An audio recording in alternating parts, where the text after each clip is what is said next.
Camas is a flower in the lily family. It's a perennial species.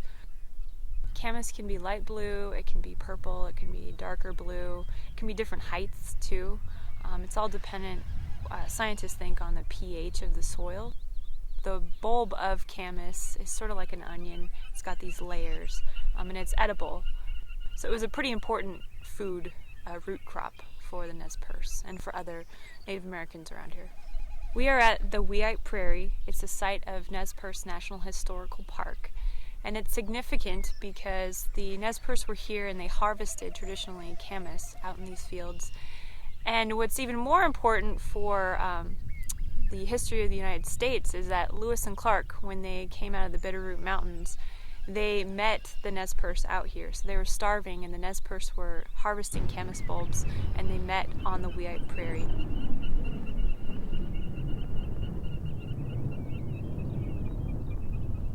This is the point of contact between two cultures, between the native peoples of the interior Columbia Plateau and the Lewis and Clark expedition.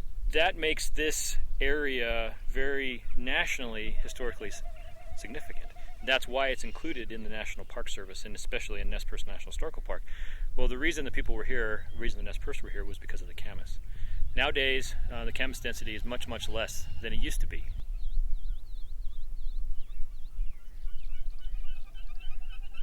The reason we're monitoring, the reason that we're paying as much attention to it as we are, is because it's a focal resource for this site. It not only is it important as a natural resource, as an indicator of a healthy wetland, it's also historically important as a reason why the Nez Perce were here. And so, to us, to the National Park Service, maintaining this habitat and in some instances possibly restoring this habitat to allow for the camas to flourish again is right in line with what the National Park Service does.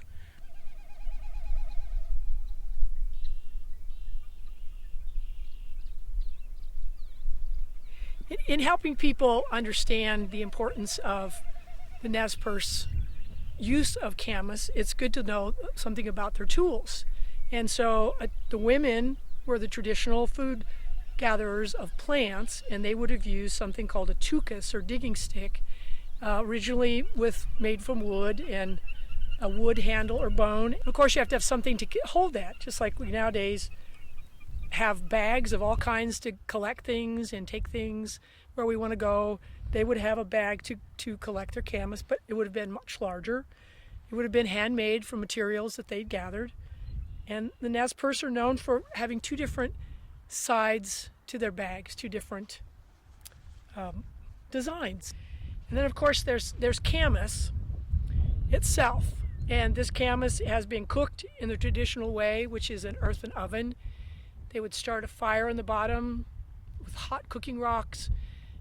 When it went out, they'd fill the pit with camas, cover it with leaves and grass, and start another fire on top. And it could take up to 3 days to cook a pit of camas. They would then dry it, because camas is so much natural oils, it needed to be cooked before they could dry it, and then sometimes crumbling it or preserving it whole. Nowadays, maybe just canning it in a jar like we can other things. And camas has a real smoky taste, kind of sweet because the sugars are concentrated, but it's also high in protein, and it's very nutritious.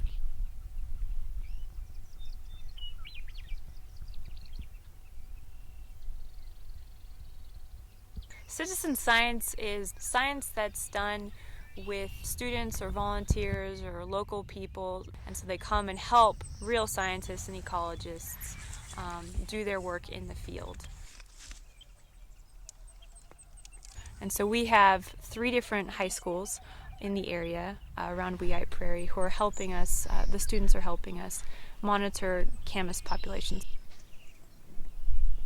Our park staff go to the high schools and provide education in the classroom so that when the students get to the site, they know what camas is, they know how we're doing the monitoring, and they understand why we're doing it. And if you have any questions, you will have the staff member in your group. They use a compass. They maneuver to a certain compass bearing that has been predetermined on their data sheet. And then they set down their quadrat and then count the camas plants within that. G7 and 11. I think it's a great opportunity for park staff because we get to work with young people. They're usually very enthusiastic. It can rain, it can be hot, and they might complain a little, but they're right out there doing the job. This is more fun. Definitely. This is a lot of fun. Way better. I think it's good for the students as well because they have an opportunity to see what a resource professional does in the field, how we gather information, and how that information can be used then to make management decisions over the long term for the site.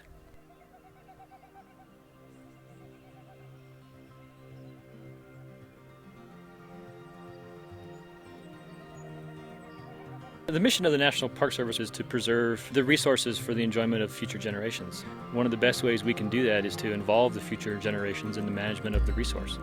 And so I think at a site like this where we're a small park, we're in a small community, we have a small site, we can come out and do this kind of intensive monitoring project with only a couple days worth of effort. But it can make a lasting impression in these young people that if we're going to manage resources and use them wisely in the future, we have to understand what their value is. It's our job as the Park Service to preserve this resource so that others can understand how that plays into their future and the past as well.